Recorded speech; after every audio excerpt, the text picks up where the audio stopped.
자, 행복한 사람 1절은 행복한 사람 행동에 대해서 말씀하고 있죠. 2절은 행복한 사람의 즐거움에 대해서 말씀하고 있습니다. 3절은 행복한 사람이 맺는 열매에 대해서 기록하고 있습니다. 그리고 4절에서 6절은 행복한 사람과 대조된 악인들의 바람 같은 삶, 그들이 받는 심판과 멸망을 기록하고 있죠.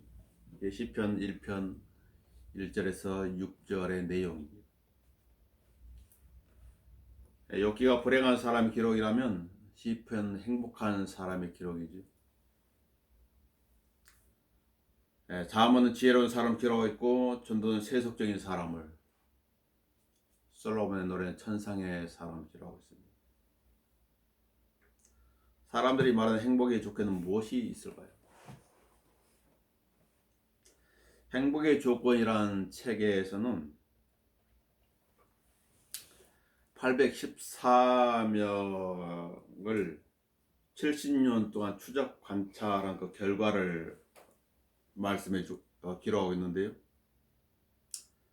거기에서 제시하는 행복의 조건은 7가지를 제시하고 있습니다. 첫째는 안정적인 결혼생활, 두 번째는 어려움에 대처하는 자세, 세 번째는 금연, 네 번째는 적당한 음주,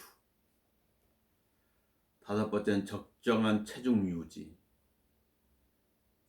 여섯 번째는 규칙적인 생활 운동 습관, 그리고 일곱 번째는 높은 교육 수준입니다.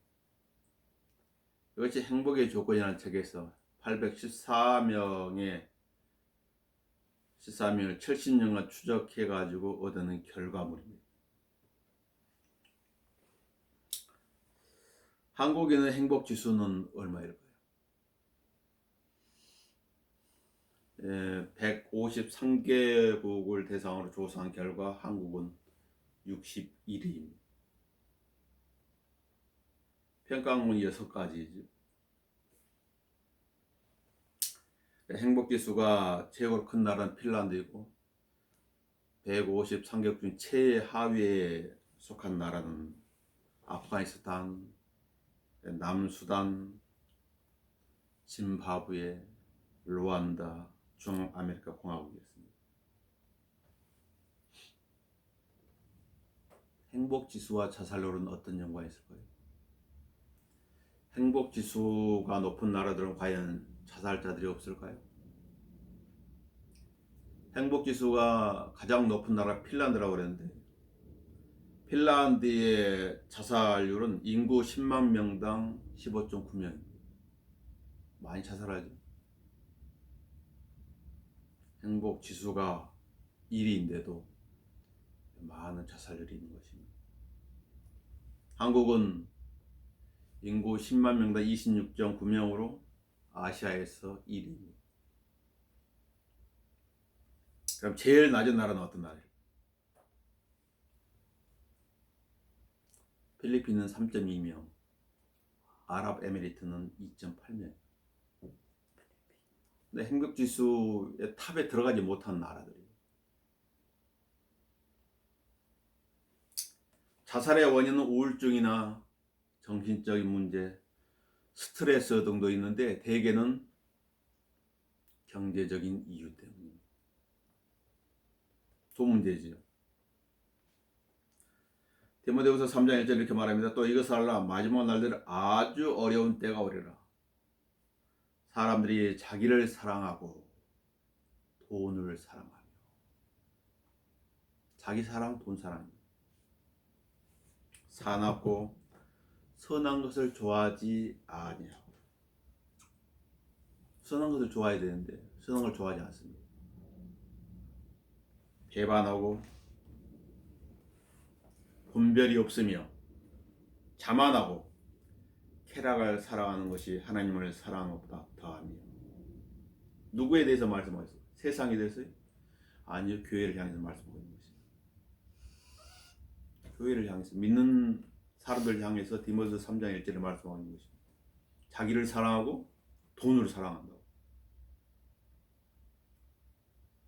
세상 사람들은 말할 필요가 없겠죠. 경건의 모양이 있으나 경건의 능력은 부인하리니 이러한 자들에게서 돌아서라.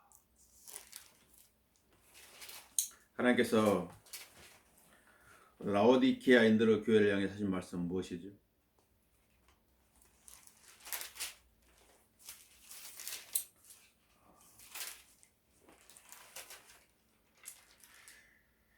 내가 말하길 나는 부자며 부유하고 아무것도 부족한 것이 없다고 하지만 아무것도 부족한 것이 없다는 거예요. 근데 하나님 봤을 때는 비참하고 가련하고 가난하고 눈멀고 헐벗은 것을 알지 못한도다. 사람들은 돈이 있으면 다 행복하다고 생각하지만 하나님 볼 때 그게 아니라는 거죠. 관점이 다르다는 거죠. 어느 기자 록펠러의 딸한테 질문했죠. 당신 행복합니까? 그 록펠러 딸이 네 행복하냐고요?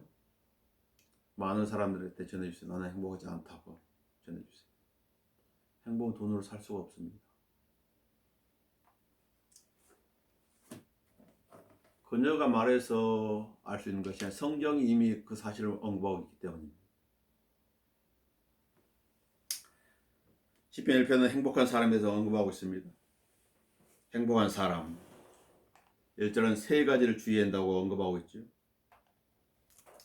복 있는 사람들은 악인들의 관계를 따르지 아니하며 죄인들의 길에 서지 아니하며 조롱하는 자들의 자리에 앉지 아니함도다. 따르지 않고 서지 않고 앉지 않아야 된다. 행동에 조심해야 되는 거죠.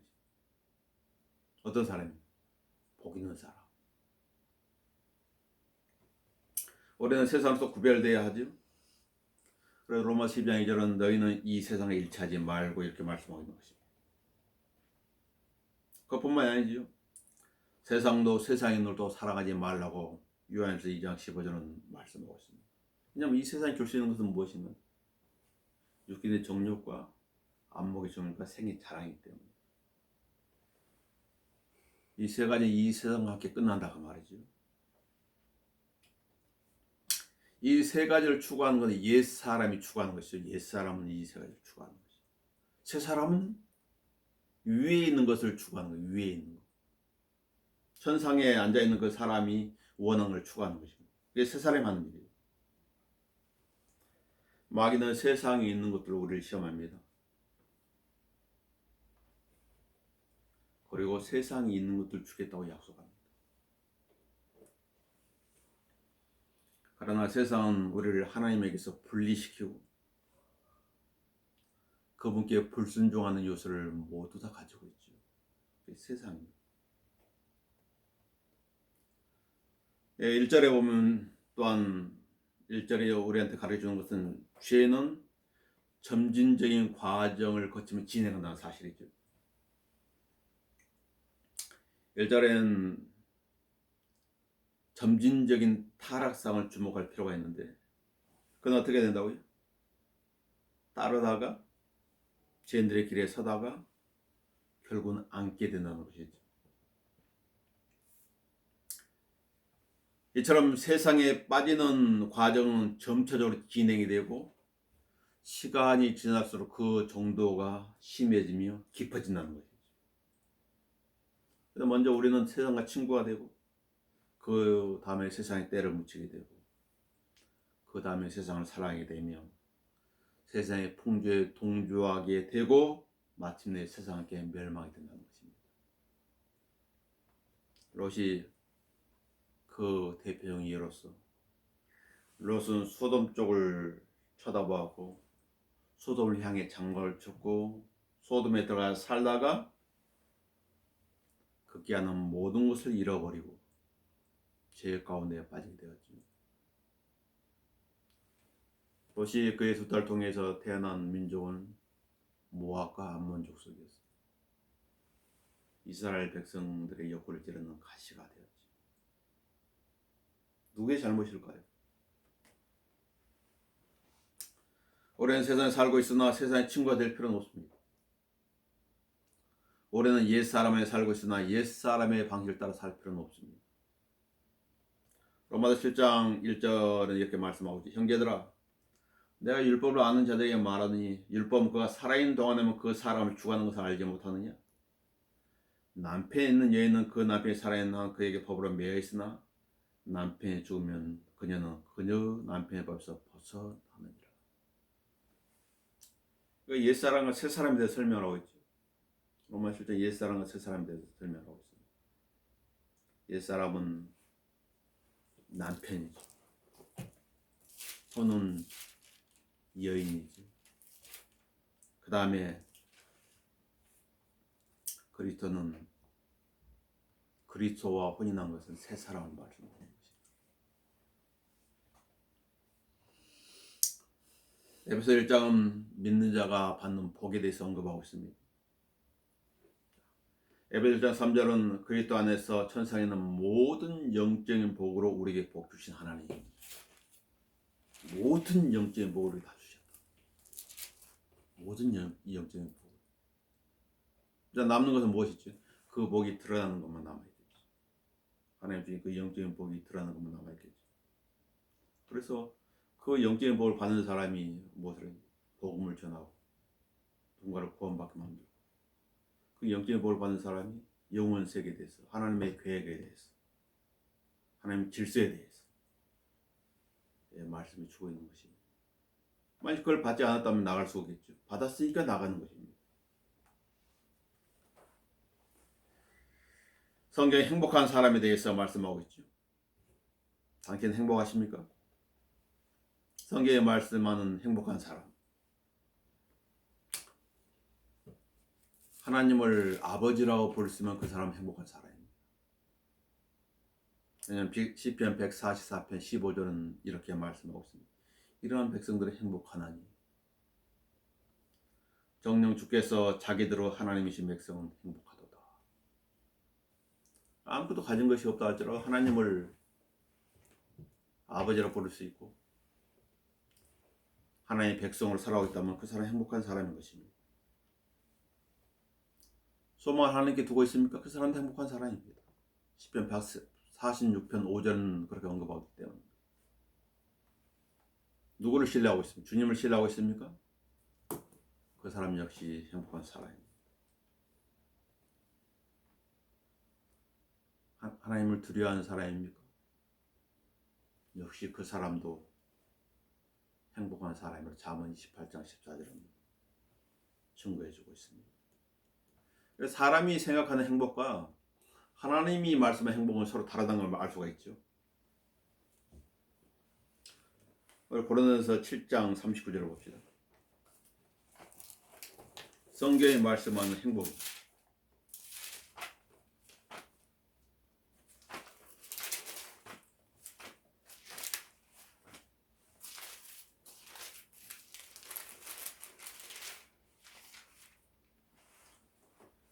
고린도전서 7장 39절은 이제 이혼한 어떤 사람에 대해서 언급해 주고 있는데요. 이혼했어요. 아내가 자기 남편이 살아있는 동안 법에 매여 있으나 남편이 죽으면 자유롭게 되어 자기가 원하는 사람과 혼인하게 되나 주 안에서만 할지니라. 만약 재혼을 하려면은 주 안에서 믿는 사람 하라고 말이에요. 그러나 40절에 그러나 내 판단을 따라 그냥 그대로 사는 것이 더 행복하리라. 나도 내가 하나님의 영을 받은 줄로 생각하노라. 성경이 말씀하고 있는 행복에 대한 조건들입니다. 세상이 말하는 행복의 조건과 성경이 말씀하는 행복의 조건은 다른 것이죠. 자, 행복한 사람 두 번째는 그의 즐거움이 하나님의 말씀에 있다고 2절을 언급하고 있습니다. 자, 그의 즐거움이 주의 법에 있으니 그가 주의 법을 주야로 묵상하는도다. 행복한 사람은 세상의 재물을 많이 해서 행복한 것이 아니라 성경에 말하는 행복한 사람은 하나님의 말씀을 즐거워하고 그 말씀을 주야로 묵상하는 자라고 언급하고 있죠. 자, 하나님의 말씀을 즐거워하고 그 말씀을 주야로 묵상한 사람이라면 그 사람이 행복한 사람입니다. 성경의 말씀은 행복한 사람입니다. 크리소스톰은 기양 중에 시편을 암송하면서 위로를 받았다고 합니다. 존 후스는 화형을 당하는 그 순간도 입술에서 시편을 떠나보내지 않았다고 그러죠. 계속 그 입술로 시편을 암송했다고 합니다. 루터는 시편을 암송함으로써 포럼스 위에 들어갔고 자기를 반대하는 그 로마 카톨릭과 싸웠다고 말씀하고 있죠. 캠블레이는 하루에 시편 한 편은 염려를 없애준다 라고 말하고 있습니다. 염려가 있다면 이분의 말처럼 하루에 시편 한 편을 암송하라고 말이죠. 그럼 염려가 사라지는 거죠. 사실 시편은 고난당한 사람들이 위로를 받는 성경입니다. 고난당할 때 시편을 읽고 묵상하다 보면 위로를 얻게 되죠. 왜 그럴까요? 시편의 기록자가 고난을 당한 가운데서 기록하기 때문에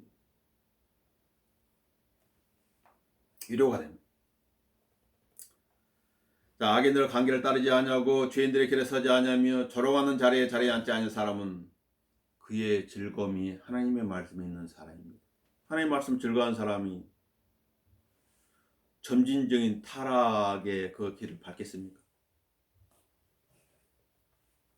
하나님의 말씀을 거부한 사람이 1절처럼 되는 거죠.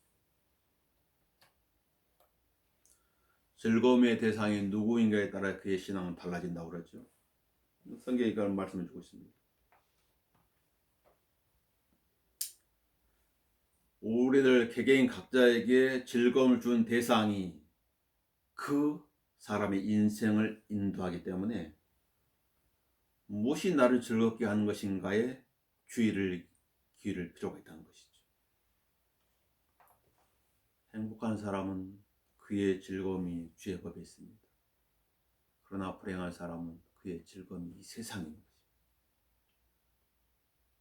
세상적인 것은 취했을 때는 즐거운 것 같지만 금방 허전함을 느끼게 되죠. 허전함을 느끼게 되는 것입니다.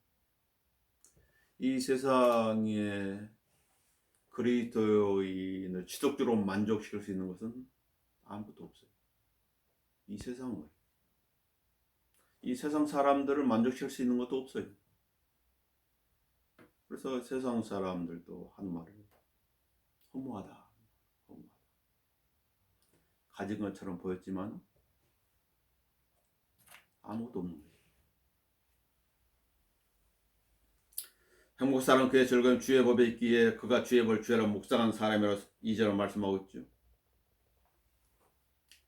그 사람은 하나님의 말씀을 너무도 즐거워한 나머지 그 말씀을 온종일 묵상하는 자라고 말합니다. 묵상은 어떤 것입니까? 소의 되새김질 같은 것이죠. 묵상. 하나님의 말씀을 읽고 듣는 것은 밥을 먹는 것 같아요. 밥을 먹는 것 먹었다고 해서 다 소화가 되는 거 아니죠. 취했다면 다 토해내게 되죠. 묵상이라고 하는 것은 소화를 시키는 과정입니다. 그래서 묵상을 통해서 하나님의 말씀을 소화하고 우리가 흡수해서 영적인 힘을 갖게 되는 것이죠. 시편 기자는 시편 119편 92절에서 주의 법이 나의 즐거움이 되지 아니하였다면 내가 나의 고난 중에 멸망하였으리이다 라고 고백하고 있는 것입니다. 고난 중에 하나님의 말씀이 즐거움이 되어가지고 자기가 살았단 말이죠. 고난 당하지 않을 때도 하나님의 말씀을 봐야 되지만 고난 가운데 있다면 더더욱 하나님의 말씀에 매달려야 된다는 것이죠. 왜냐하면 고난은 두 가지 결과를 낳습니다. 그 사람을 죽음으로 내몰든지 아니면 고난을 이기고 일어서게 하든지. 세상은 행복의 조건에서 하나님의 말씀을 배제시키죠. 베스트셀러 목록에서 성경은 빠져있는 것입니다. 세상은 세상의 방식으로 살아갑니다. 그러나 그리스도인은 세상의 방식이 아닌 그리스도의 방식을 따라야 되는 것입니다. 버나드 갤피는 영국의 피에 메리 여왕 때 많은 사람을 주겠지.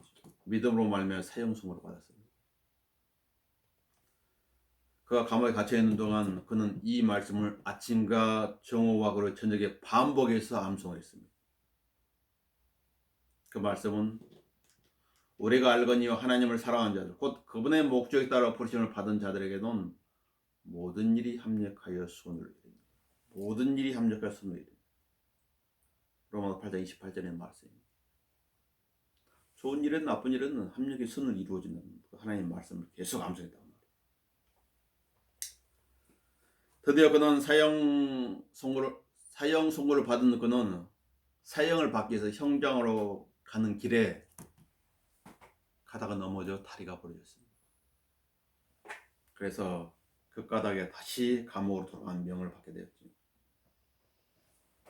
그 감옥에서 고통 가운데 있을 때 간수는 그가 좋아하던 그 말씀을 가지고 그를 조롱했습니다. 그래 그 간수가 듣기 야, 네 모든 합력의 선을 이룬다고? 넌 반드시 죽게 될 것이야. 지금 다리가 부러져서 사형 집행에 보류됐지만 넌 반드시 죽게 될 것이야. 조롱했죠. 그래야 버나드 길펜 그렇지만 그 말씀 틀림없는 사실입니다. 그 조롱에 불복하지 그 말씀을 로마서 8장 28절 단단히 붙잡았다. 변함없이 그 말씀을 가지고 암송하고 묵상했던 것이 모든 것이 합력의 선을 이룬다. 길펜이 감옥에 있는 동안 메리 여왕이 죽게 되었고 엘리자베스가 여왕을 세우게 됐죠. 그리고 버나드 길펜 로마서 8장 28절 굳게 잡았던 버나드 길펜은 자유의 몸이 되어서 석방되었던 것입니다. 우리가 알거니 하나님을 사랑한 자들 그분의 목적에 따라 보신을 받은 자들에게는 모든 일이 합력하여 선을 이루느니라. 이 말씀을 즐거워하고 주야로 묵상했다면 이 말씀이 역사하신 능력을 그 사람이 보게 되는 것입니다. 주께서 예루살렘으로 가실 때 사마리아와 갈릴리 사이로 지나가게 되었죠. 어떤 마을을 지나게 되는데 문병자 10명이 멀리 서서 예수님을 향해서 뭐라 말씀하셨습니까? 예수여 선생님이여 나에게 자비를 베푸소서 우리에게 자비를 베푸소서 주께서 그들에게 말씀하였습니다. 가서 제사장들에게 너희 몸을 보여주라. 이 말씀에 따라 가는 도중에 그들이 깨끗하게 되었죠. 만약에 가지 않았더라면 어떻게 됐을까요? 제사장이 가서 너희 몸을 보여주라 이 말씀 따라 가지 않았더라면 깨끗함을 입지 못했을 것입니다. 그때 예수님께서 하신 그 말씀 따라 감으로써 그들이 낫게 되었던 것이죠. 주의 말씀은 권위가 있습니다. 바울은 이렇게 말하죠. 그러면 여러분의 기운을 내라. 나는 하나님을 믿나니 나에게 말씀하신 그대로 되리라. 그 말씀을 믿는 사람한테는 그 말씀이 역사하는 힘이 있지만 그 말씀을 믿지 않으면 아무런 역사가 일어나지 않는 것입니다. 하나님은 우롱당하지 않습니다. 하나님 속지 않는 것입니다. 믿는 척 한다고 해서 속아주지 않는 것입니다.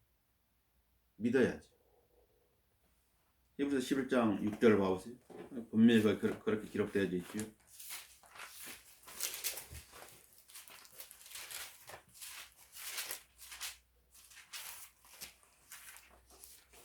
히브리서 11장 6절은 그러나 믿음이 없이는 하나님을 기쁘시게 할 수 없나니 하나님께 나아가는 자는 그분이 존재하시는 것과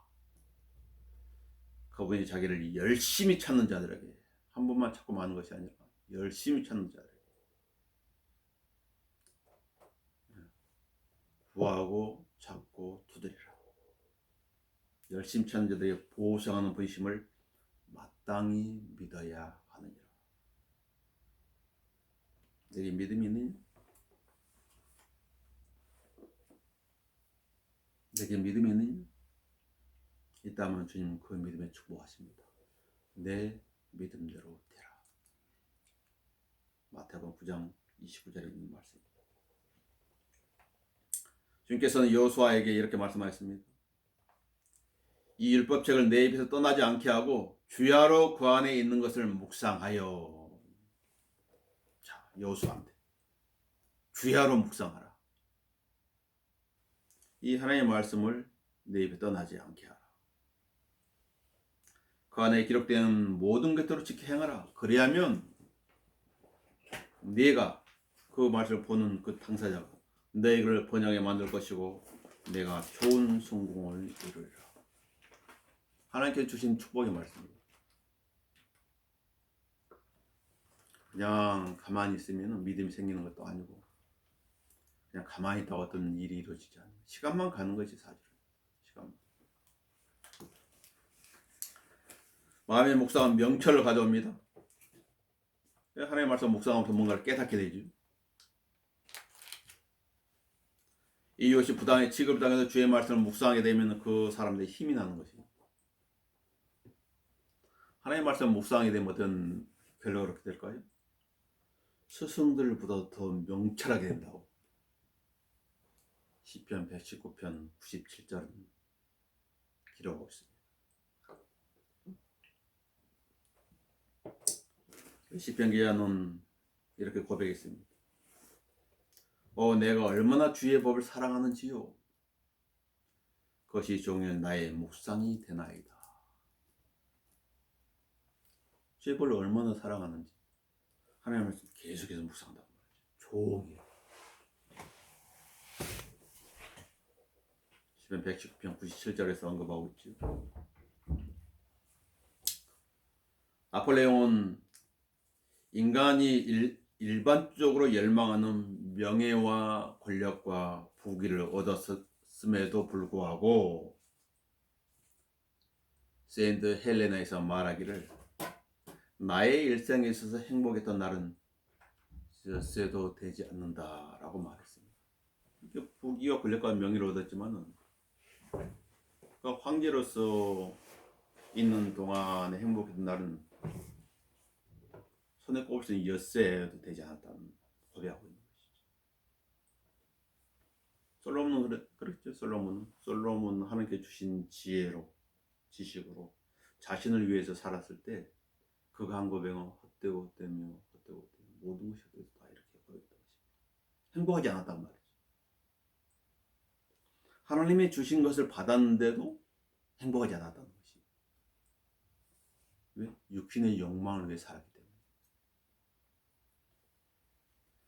장님이면서 벙어리했던 헬렌 켈러는 나는 인생하는 것이 참으로 아름답다고 생각한다 라고 단언했어요. 정반대의 삶. 나폴레옹은 모든 걸 가졌는데 불행이다고 얘기했고 헬렌 켈러는 그 반대로 눈도 보이지 않고 말도 할 수 없는 그런 상황 가운데 있었지만 인생이 참으로 아름답다는 거예요. 그래서 두 죄수가 창문을 통해서 밖을 바라보았죠. 한 사람은 땅을 바라보았고 한 사람은 하늘을 바라보았어요. 환경은 똑같아요. 시선을 어느 곳을 향하느냐에 따라서 사람이 달라집니다. 그래서 사람들 말에 마음먹기 다름이라고 하죠. 마음먹기 달렸다. 성경은 그 마음을 은혜로 지키라고 말합니다. 마음은 하나님 말씀 충만히 채워져 있어야 되겠죠. 마음은 터전과 같은 것이. 그 안을 지옥으로 만들 수 있고 그 안을 천국으로 만들 수 있는 그 사람에 따라서. 헨리 제임슨 사람 이렇게 말했다고 합니다. 하나님은 우리들의 죄를 용서해 줄지 모르나 신경계통은 그렇지 않다. 어떤 신경통을 앓고 있었나 보요. 신경이 통증가. 하나님께서는 사도 바울의 그 죄를 용서해 주셨지만 그에게 부가로 하나 더 얹어줬지요. 사탄의 사자를 주어가지고 그를 찌르게 안 만든 것입니다. 왜 그랬을까요? 자고하지 않도록 하기 위해서. 자살의 원인은 대개의 경우 고민 때문이었습니다. 고민. 그 고민 때문에 사람들은 자살합니다. 잔인한 중국인 장교 포로를 고문할 때는 포로들의 손발을 묶고 꼼짝 못하더라고요. 밤낮으로 끊임없이 물방울이 똑똑똑 떨어지는 물조무니 밑에 그를 앉혀둔다는 것이죠. 물이 한 방울 똑똑똑 그의 머리에 떨어지는 거지. 밤낮을 가리지 않고 계속 떨어지는 거지. 그러면 그 물방울은 마침내 망치로 내리치는 소리처럼 되어가지고 그 포로의 정신을 미치게 만드는 것이죠. 이러한 고문을 스페인의 종교재판에서 히틀러 치하의 독일 강제 수용소에 사용되었다고 그러죠. 고민은 끊임없이 떨어지는 물방울 같다는 것이죠. 사람을 미치게 만들고 자살로 몰아가게 하는 것이죠.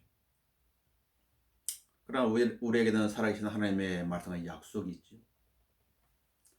어떤 염려와 고민이 있습니까? 이 말씀을 한번 천천히 묵상해 보시기 바랍니다. 그 말씀 우리가 잘 아는 빌립보서 4장 6절 7절 말씀입니다. 잘 아는 말씀입니다. 저 하나님께서는 이렇게 말씀해 아무것도 염려하지 말고 정말 아무것도 고민하지 말고 다만 모든 일에 기도와 간구로 염려하고 고민할 시간이 있으면 어떻게 하는 거예요? 기도하라는 것이죠. 하나님을 찾으라는 것이죠. 너희 구하는 것들을 감사함으로 하나님께 알려지게 하라. 야, 내가 이런 고민이 많고 염려가 많은데 기도할 수는 있네. 기도하지 못하면 어떨까? 이렇게 고민한 사람이 있을까요? 나는 기도하지 못하는데 이렇게 고민한 사람이 있을까요? 기도는 다 할 수 있잖아. 골방에서 기도할 수 있는 것에 하나님께 감사를 드립니다. 그래 알려지게 하라는 거지. 그리고 나의 염려 고민을 그분 앞에 쏟아놓으라는 것이죠. 행복한 사람만이 할 수 있는 것이. 그리하면 그 다음은 하나님께서 하시겠다는 것이죠. 기도는 내가 해야 되고 그 기도에 대한 응답은 하나님께서 해주시겠다는 것이죠. 모든 지각을 초월하신 하나님의 평강이 그리스도 예수 안에서 너희의 마음과 생각을 지키시리라. 미치지 않게 해준다는 것이에요. 자살하지 않게 해준다는 것이에요. 문제를 해결해 주신다는 약속의 말씀이에요. 과부처럼 끈질긴 그런 인내심이 필요하겠죠. 뭔가를 열매를 보려면 인내가 필요한 것입니다. 농사가 씨를 뿌리고 그 열매를 보려면 인내가 필요한 것이지 씨 뿌리고 나서 그 다음날 열매를 거둘 수 없는 거예요. 학생이 공부해가지고 합격의 순간을 보려면은 인내하는 그런 순간이 필요한 것입니다. 이것도 누리고 저것도 누리고 이것도 하고 저것도 하면서 다 하면서 뭔가를 할 수 있는 사람은 없어요. 빌립보서 4장 6절 7절은 위대한 약속의 말씀이지. 이 말씀을 천천히 묵상해 보면 답을 얻을 수 있는 것이에요. 그러면 이 말씀이 묵상하는 그 개인한테 기쁨을 가져다 줄 것입니다. 형과사는 세 번째는 강가에 심겨진 나무와 같다고 그랬죠. 그는 강가에 심겨진 나무와 같아 계절을 따라 열매를 맺으며 그 잎사귀도 마르지 아니하리니 그가 무엇을 하든지 번성하리로다. 어디에 심겨져 있느냐에 따라서 그가 무엇을 하든지 번성하리로다. 어디에 심겨져 있어야 되죠? 강가에 심겨져 있어야 돼요. 강가. 언제나 수분을 공급받아야 돼요. 행복한 사람은 성경은 나무와 같다고 말씀하고 있습니다. 나무에게 가장 중요한 것이 무엇일까요? 나무에 가장 중요한 거. 줄기요? 잎사귀요? 뿌리. 뿌리가 있어야 되겠죠. 뿌리가 있어도 수분이 없으면 역시 죽게 되는 것입니다. 나무에게 가장 중요한 것이 뿌리듯이 우리의 신앙의 뿌리가 중요한 것입니다. 당신의 믿음의 뿌리는 건강합니까? 믿음의 뿌리가 없으면 바람에 날려가는 쭉정이와 같습니다. 쭉정이는 바람에 따라서 이리저리 날릴 뿐이죠. 믿음의 뿌리가 없는 사람은 교리의 풍조에 따라서 이리도 가고 저리도 가고 그렇게 하는 것입니다. 믿음의 뿌리가 없는 사람들은 잘 속게 되고, 잘 속게 되면 어떻게 돼요? 시간과 모든 노력들을 낭비하게 되는 것입니다. 오직 믿음으로 구하고 아무것도 의심하지 말라. 의심하는 자는 마치 바람에 밀려 요동한 바닷물결과 같으니 그 사람은 주께로부터 어떤 것이든 받으려 생각하지 말라. 두 마음을 품은 사람은 그의 모든 길에 안정이 없느니라. 어떤 사람 기도할 때 기도해가 좀 응답해 줄 것인가? 하나님 들으실 것인가? 그런 쓸데없는 의심이라는 것이죠. 뿌리가 중요한 이유는 자양분을 뿌리를 통해서 흡수하기 때문이죠. 또 뿌리는 폭풍우가 치고 바람이 불기 시작할 때 그 나무를 든든하게 지켜주는 것입니다. 사람들은 우리 믿음의 뿌리를 보지 못하지만 하나님은 그 뿌리를 보시는 것입니다.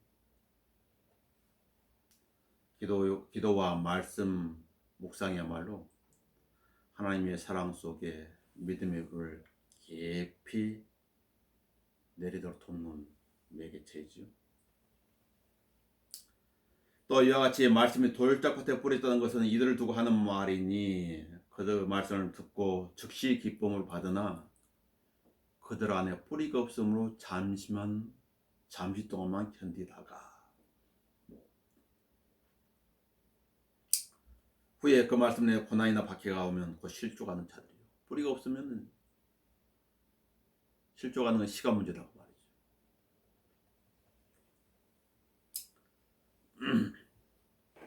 하지만 슬프게도 많은 그리스도인들이 살아있는 나무가 아닌 뿌리가 없는 꽃처럼 살고 있습니다. 이런 나무는 잠시 동안은 아름다울지 모르나 곧 죽어버리는 것입니다. 하나님은 사대교회를 통해서 이렇게 말씀하시지요. 내가 살아있다는 이름은 가졌으나 죽었느니라. 그리스도인이라고 불리지만 전혀 그리스도인이 아닌 사람들.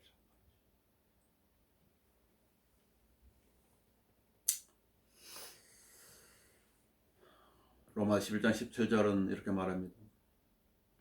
또 만일 가젤 가운데 얼마가 꺾여지고 돌 올리브 나무에 내가 그들과 접붙여져서 올리브 나무 뿌리와 기름젖을 함께 받게 되었다면 그 가지들에게 자랑하지 말라.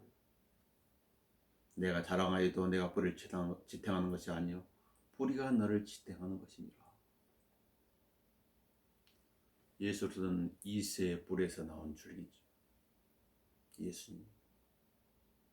그럴 때는 예수님을 반석으로 삼아야지 다른 반석을 삼으면 안 되는 거죠. 사람을 반석으로 삼는다든지 어떤 주의 사상을 반석으로 삼는다든지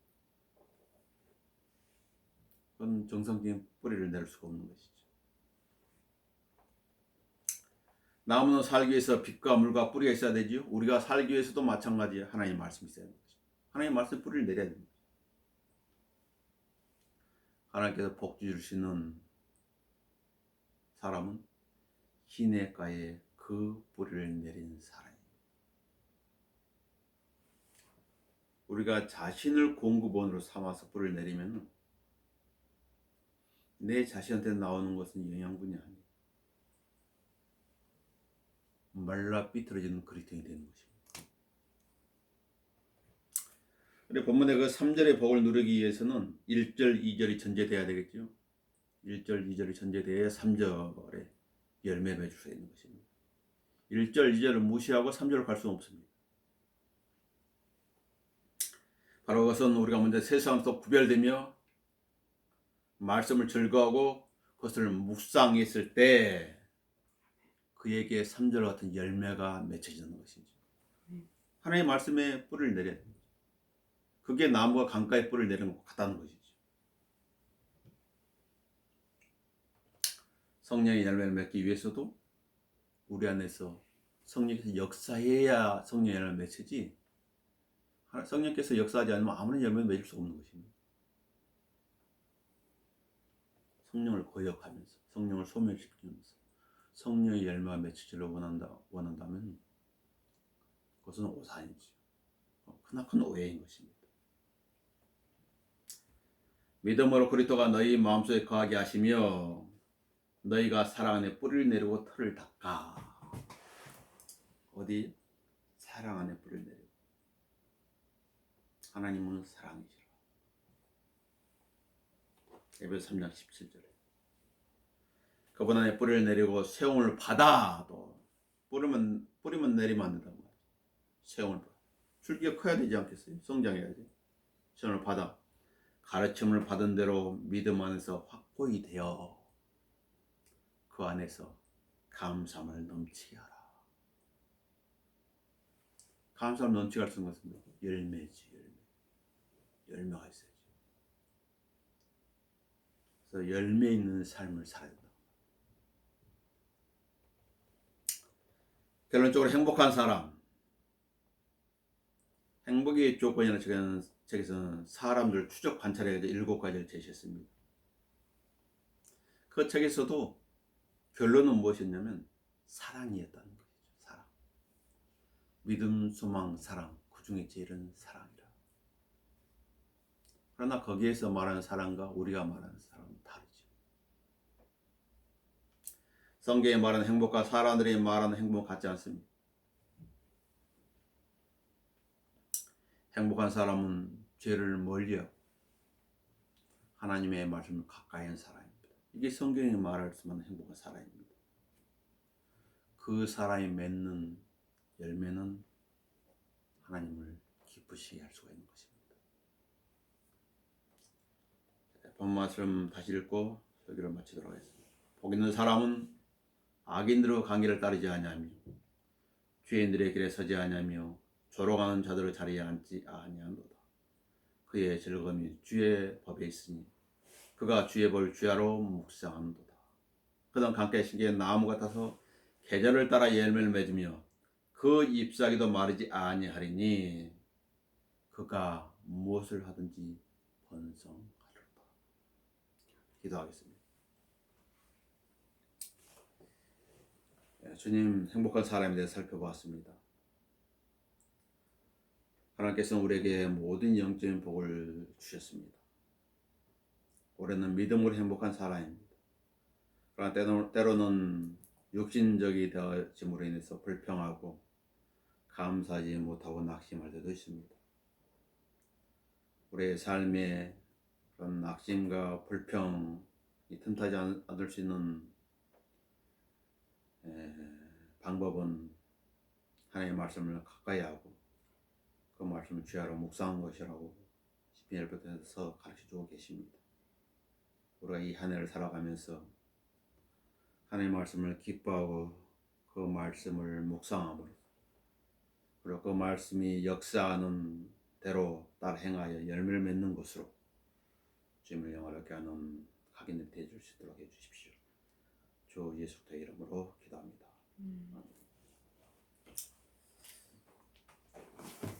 찬송가